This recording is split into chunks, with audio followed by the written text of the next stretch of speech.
बाज की कहानी। पूरी दुनिया में पक्षियों की 10,000 से भी ज्यादा प्रजातियां पाई जाती है। सभी के वही दो पंजे, दो पंख और एक गर्दन होती है। लेकिन इन्हीं में से एक ऐसा पक्षी है जिसकी एक अलग ही पहचान है, जो आसमान का सीना चीर के हजारों मीटर ऊपर 120 किलोमीटर प्रति घंटा की रफ्तार से उड़ता है, जो खुद के कई गुना अधिक वजन के शिकार को भी अपने पंजों पे दबोचकर उड़ जाता है, और इसीलिए उसे पक्षियों का राजा कहा जाता है, जिसे हम बाज के नाम से जानते हैं। और एक बाज इतना ऊंचा मुकाम हासिल करता है अपनी ट्रेनिंग और अपनी पुनर्जन्म की वजह से। अगर आप भी इस दुनिया में एक मुकाम हासिल करना चाहते हैं तो एक बाज को बाज बनने का पूरा सफर आपको जानना बहुत जरूरी है, क्योंकि 25 से 30 की उम्र तक आने के बाद भी लोगों को रिस्क लेने से डर लगता है।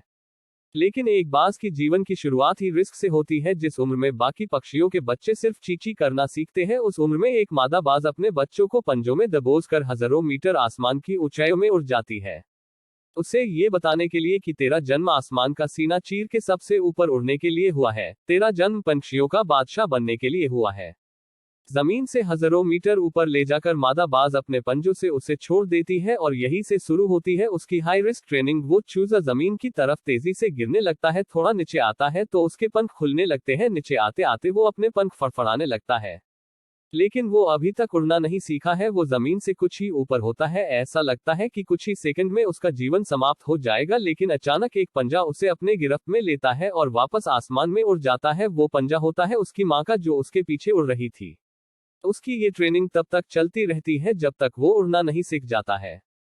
इतनी हाई रिस्क ट्रेनिंग होने के बाद इस दुनिया को एक बाज मिलता है बारिश के वक्त, जब सारे पक्षी आश्रय की तलाश करते हैं। तब यही बाज उसी बारिश में आसमान को चीरते हुए ऊपर निकल जाता है और बदल से कहता है, तू बरस ले, कितना बरसेगा, और फिर नीचे आकर चैलेंज करता है। एक बाज की उम्र लगभग 70 साल होती है। जब वह 40 साल का होता है तब एक परेशानी उसकी जिंदगी में मौत बनकर आती है, जो आपकी परेशानियों की तुलना में बहुत बड़ी होती है, क्योंकि 40 साल की उम्र में बाज की चोंच इतनी मुड़ जाती है कि उसे शिकार निगलने में बहुत परेशानी होती है। उसके पंख भारी हो जाते हैं, छाती से चिपकने लगते हैं, जिससे उड़ना बहुत मुश्किल हो जाता है। उसके पंजे लंबे और लचीले हो जाते हैं, जिससे वो शिकार को सही से नहीं पकड़ पाता। अब उस बाज के पास सिर्फ 3 रास्ते होते हैं। 1. वो अपने शरीर त्याग सकता है।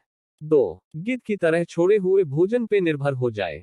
और 3. सबसे कठिन और पीड़ादायक रास्ता, अपने आप को पुनः स्थापित का, फिर से आसमान का सीना चीरकर उड़ने का। और वो इसी तीसरे रास्ते को चुनता है और अपने पास के सबसे ऊंची चोटी पे पहुंच जाता है।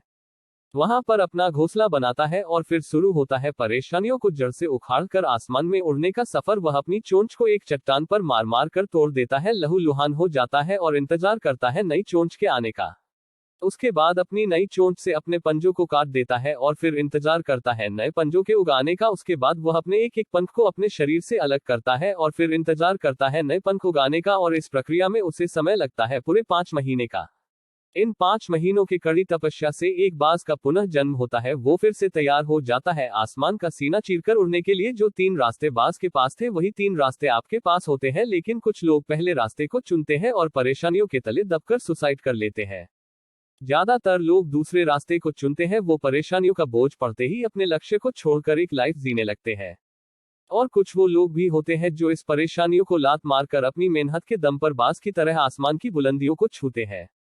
दोस्तों, बाज की यह ट्रेनिंग हमें बहुत बड़ी सीख देती है कि अगर रिस्क लेना पड़े तो लो कि अपने फील्ड में अपने आप को इतना ट्रेंड कर लो कि उस फील्ड में आपसे ऊपर उड़ने के बारे में सोचकर लोगों के पसीने छूट जाए, तभी आप अपने फील्ड के बादशाह कहलाओगे।